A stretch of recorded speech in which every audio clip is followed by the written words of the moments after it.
I guarantee you're making this retirement planning mistake. I guarantee. And if you're doing this and it's keeping you in the crappy old job where you're dying in the inside and it's slowly eating away at you because it's causing you to have stress, high blood pressure, diabetes, put on weight, all this. I guarantee you're doing this. And if so, you might want to rethink your strategy. All right, so let's dive into this. First and foremost, we're going to go into the balance sheet here. We're going to use the right capital here in just a second. I want to go to the actuarial tables. All right, hold on. The Social Security. I think this is so important. So important. All right. This is from 2016. We're using the mortality tables from 2016. All right. So what Social Security is telling us here is that they're going to say, for this table, the period life expectancy at a given age is the average remaining number of years expected prior to death for a person at that age. All right, so the number of years prior to expected death. When are you going to die, essentially? That's what Social Security is concerned with. And no one's more concerned about this than Social Security because all the government assets, I think Social Security is like the third biggest line item on the budget. All right, so we're going to start with someone today who was born today. There's 100,000 people born today, all right, if that makes sense. So you got 100,000 people. The average life expectancy for someone in 2016 born was 76 years old. I hope that makes sense. No, that has nothing to do with you or I. Why? Because we're not born today. So we fast forward. I'm going to look at a 60-year-old man, all right? We're going to say, okay, at the end of the day, this guy who is 60, we're going to use this, 85,000. So we fast forward until we're 60 years old today, 2016. There's 85,000 people remaining. That means 15,000 had died. Not a huge amount, but 85% probability that you survived from date of birth of 0 to 60 years old. Hope that makes sense. This is important. Fast forward to 70. We have 85,000 people alive at 60. At 70, we got 72, we'll say 73,000. So we've lost, was that 12,000 people in those 10 years from 60 to 70. So we take our trusty calculator, we take 12, divide by 85.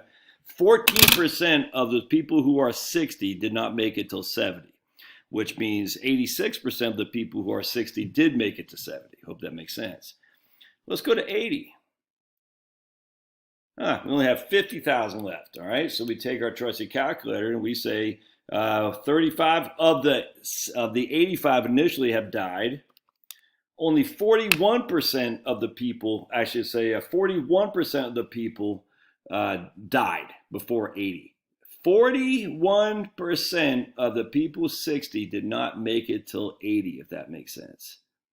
You getting that? Because we had 50,000 were living at 80, and we started with 85,000 at 60. Let's go to age 90. We only have 18,303 left. So we take 85,000, divide by 18. That means 79% of the people at 60 are not expected to survive until age 90. And that was before COVID, by the way. It's 2016. It's only going to get worse now because there's a drop in life expectancy because all these COVID people died, the older people, unfortunately. So check that out. 79% of the population died before they reached the age of 90. Interesting, huh? Oh, it gets better. All right, so now we're going to use this life expectancy from CCH, which I love CCH. Huge fan. I'm 60 years old. I'm not, but let's say I'm 60. I'm 5'9". All right, I weigh 185 pounds. I don't smoke. I'm male. I don't drink. No accidents in the last 3 years. My blood pressure is normal. Both my parents are still alive, even though they smoke like chimneys. Let's take a look at what my life expectancy is. Oh my goodness. 50% of the people should die before they reach 81.4 who are male in that category, which means 50% of the people will die beyond that, but 50% of the people will die before I'm 81. Does that make sense? Interesting. So let's say I do drink a couple. Well, I don't know what that will do. And we'll say I don't have normal blood pressure. I have high blood pressure, but under control. Well, now only 50% of people won't even survive until they're 70, till they're 80. Interesting, huh? What if both my parents died? Let's see. All right, we'll see what that does.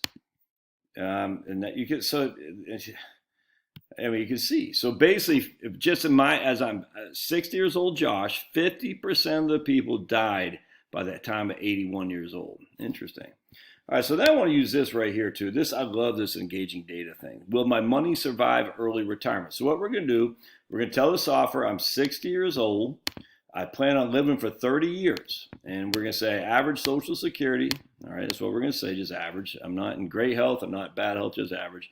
I'm male, and give myself a Wellington-like portfolio, 60-38, and basically 60-40. You know, let's just make it 65-35. 65, we'll just say 65-30. This is going to be historical rates of return. That's fine, because I just want to show you the example here. All right, so let's go here. And now we're going to say, what's the likelihood that I outlive my money? Well, not very high, because as you can see here, by the time I'm 82, 52% of me, because I'm a man, I'm taking 5% a year out, will be dead. 7.2% will be broke, but 52% will be dead. So when people say, I can't retire because it's a 7.2% chance I'll be broke, I'm like, there's over a 0.5% chance you'll be dead. Dead. By the time I'm 80, 44.7% of the population will be dead. 6% of the time you'll be broke, but 44% of the time you'll be dead. By the time I'm 86, 68% of the time I'll be dead, with only 7.5% I'll be broke. By the time I'm 90, there's an 83% probability I'll be dead, and only 5.3% probability I'll be broke, and that's using historical numbers. And then finally, I just want to go here. This is just the actuarial tables, from the, but from the Society of Actuaries. I haven't updated for 2020 yet, but I want to show you something. This right here, age of death in 1900. Notice the vast majority of people who died were infants, because that is why low infant mortality, we can attribute it to not listen to the science, because the doctors and the scientists back then thought they knew everything, not unlike today. And the guy named Ignaz Semmelweis in Vienna said, you got to wash your hands before you deliver babies. They say, how dare you, Ignaz? We know what we're doing. And they send him off to a loony bin. Literally, you should look up the story of Ignaz Semmelweis. It's amazing. Anyway, we started recognizing that maybe we should wash our hands before we deliver babies. Maybe there's something about this washing your hands after you go to poop or something like that. Anyway, so check this out. If you survived as an infant, if you were 65, your life expectancy was still 77 years old. So if you were 65 in 1900, you still had 12 years of life expectancy. Because the problem was, did you survive at birth? If you did, you still had a good chance to live till you're 77. So we fast forward to 1930, right here, 77 years old. All right, so life expectancy is going up, but not for people who are 65. It's just not. We go to 1960, life expectancy is about 78 years old right there if you survived until you're 65 years old. This is all that matters. It doesn't matter what the life expectancy of infants are, because you're not an infant. It matters what the life expectancy of someone who is your age is, and with your health status. And if you survive until you're 65, what's your life expectancy? All right, and everyone's, well, we're going to live till we're 120. Where's the evidence of that? There is no evidence of that. So let's just go to 2010. Oops, not this one right here. 2010, and a guy or a lady who survives until they're 65 will have a life expectancy of about 83. So the life expectancy for someone who's 65 has only gone up by 6 years. We're not living till 120. We're not living at 110. We're not, man. Some people are, I grant you. There's always an outlier. Some people fall off the ladder. This is what I say all the time. I've had 3 clients in my 25 years who've lost husbands from falling off ladders and dying. 3. Happens. Thus, you should never retire because you might fall off a ladder. Doesn't make any sense. Doesn't make sense. If the odds are stacked against you for being long-lived, i.e. until you're 90, and you're sitting there at 60, you're freaking miserable, you might want to rethink, especially if you're not in the best shape. Crazy. Anyway, so check this out. So remember before, we had all the kids dying at babies dying, and infant mortality was huge. Well, now it's basically not huge anymore. The vast majority of people who die, or not the vast majority, the largest segment of the population who die is right about 84 years old, right about 84 years old. All right, so and then what happens, we're on the precipice, it just falls off a cliff, because you're not likely to survive beyond 90. You're not likely to survive to 90. All right. So let's go, I want to show you something. I did this at Right Capital, so I'm going to share with you something, because this is important. This is important. Look, man, I'm just using, we got $1 million, this old Josh and me, and we're not even using IRA. We're just saying joint account. It doesn't matter. but I just want to show you guys something. So we got Charlotte and me. We're both 60 years old today. We got $1 million in the Wellington Fund. It's in a taxable account, so you don't have to worry too much about taxes. All right, so we're both 60, and that's it. We have $1 million in Wellington. All right, I need $50,000 a year, and I'm going to adjust it for inflation. $50,000 a year. I'm going to adjust it for inflation. I'm only giving the Wellington a 5.2% rate of return.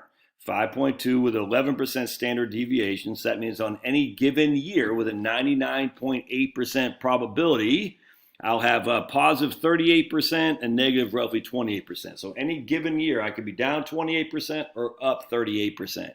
So I get a lot of volatility there, but I'm only giving myself a historical or an average forward rate of return of 5.2. All right, and we need 50,000 a year. I'm not having any social security. Oh, look, so before everyone, what about healthcare? I'm just saying I need. So I'm just telling you because I know we're going to hear them. What about healthcare? We're saying I got $1 million. I need 50,000 a year to live on. That's it. That's it. You could have $500,000. You need 25,000. I'm just saying a 5% inflation adjusted distribution. Will it survive? That's it. I hope that makes sense. I cannot tell you how many people just don't grasp that. Like, what, dude? 50,000 covers everything I need. Everything. That's what I need. And I don't have social security, I don't have a pension. It's all coming from my portfolio. All right, so let's go to retirement and see how that shakes out. All right, we're going to be like, oh my goodness, we only have a 37% probability of success. I better not retire. All right, so then we're going to say, okay, well, let's have us not live until 90. Let's have us live until 85 for old Char and me. What does that do? And we're going to live to 85. And here we got a 55% probability of success. What if we live until we're, just for simplicity, 80? All right. And we go to 80. What does that do for us? Because remember, 50% of the people don't live until they're past 80. Oh, we have a 76% probability of success. We're leaving 300,000 roughly in today's dollars downstream, which means I can spend more. Interesting. However, it gets even better than this. So check this out, because we also know what happens is we know that most people don't spend the same amount of money each and every year as their age. So what we're going to do is we're going to zero here. We'll zero this out. And then we're going to say we're going to spend 50,000 a year on the front end. We're going to say go years. And we'll spend 50,000. We're going to adjust for inflation. And we'll do that for 15 years. All right, so we'll adjust for inflation until 2035 every year. Oops, boink. And then we'll do, all right, and then we're going to do another goal, 2036. All right, we'll start in 2036, and we're going to do 40,000 a year just for simplicity, because we know spending usually drops as you age. I mean, I think everyone kind of recognizes that now. All right, we'll just do joint. All right, boink. All right, so now what's going to happen here? So now we go to retirement. So we got go and slow-go years, all right? And our slow-go, now we're sitting on 77% probability of success. Interesting. Interesting, not too shabby. Even under the current plan, we got a 46 probability of success if we're living until we're 90. Changes a lot, doesn't it? Yeah, it sure does. Let's say if we change our portfolio to, let's do something like a Wellesley fund as opposed to a Wellington, if that makes sense. And see what that does. And not much. Well, it drops it down to 67%, so we want to be careful there. The point being is, man, we're taking $5,000 a year adjusted for inflation from the portfolio for the first 15 years, man. All right, so here's our goals, and that's where the income's coming from. Their goals are 50,000, 51, because we're inflating at 2% a year. And then right here, it'll drop off. I'm not sure what happened there. What happened there? Did I get an extra goal in there? I want to get rid of that if I do. Oh, okay. I wonder why. We got to change that goal because we have it kicking in twice. We got to change that to 2036. All right, that will change. All right, blink. All right, there we go. Good. So let's go to retirement. It's going to change it significantly, believe it or not. Just 1 year will change it a lot. All right, so we got 74% probability of success if we take 50,000 a year and then drop down to 40,000 a year in year, what year was that again? That was year 15 years from now. Right, let's see, 50, 62, 64, right here, 75 years old. So we're going to party like it's 1999 for the first 15 years, then we're going to friggin' die 15 years later. Here's the proposed plan. Again, I'm only giving you 5.2%. And so if we go to current plan, and I'd even argue that once you hit 70, your income starts going down. So you can see 50 until we're hit 75 right here, and then it starts dropping. So for the first 15 years, we're going to party like it's 1999. And then come 15 years, we're 75 years old, gray beards, we're going to drop it down by $1,000. Not $1,000 a month, basically $830 a month. So we can say, okay, that might even be too long. So let's go to analysis, and we're going to go down to here, blink, and the 74%, I'm fine. Now, can I say to you as a client that 74% is you're ready to go? No, I can't. You know why? Does it give me years? I guess it doesn't give me the money. Okay. No. And the reason I can't do that is because I am a professional, and anytime you get below 75%, I get nervous. So the only reason I get nervous is because I have a professional responsibility. So I'd say, yeah, you might want to button down the hatches. For you as you're running your own numbers, is something to think about? Sure. 100%, man. 100%. All right, go years, we'll make that 2000. We'll just say 2030, and we'll make this 2031. I mean, there's lots of ways to skin this cat. And remember, I'm giving you not historical rates of return by any stretch. I'm only giving, 5%? So now we're going go years for the first 10 years of retirement. We're partying like it's 1999. And here we go. We're 84%. I mean, oh, sorry, buddy. So, I mean, just don't get stuck in this treadmill that says I'm going to live to 90 when the vast majority of us don't, man. They just don't. I know it's easy to think, but what if I get it? What if, well, in this case, they got a house? They could leverage their house, take reverse mortgage, sell, downsize, all kinds of different things. I mean, you still got to have a place to live. Just don't fall in that trap of like, oh my goodness, I'm going to live till I'm 95. Where is the evidence of that, man? Show me the evidence. There isn't any. I mean, there's few and far between. Yeah, some people do, I grant you. Some people fall flat, or some people get hit by cars, the whole thing. But the vast majority of us don't. The numbers are the numbers, man. And if you're making this mistake and it's keeping you at your crappy old job, you can't. Don't do this anymore. Revisit this. I love your thoughts. We'll see you.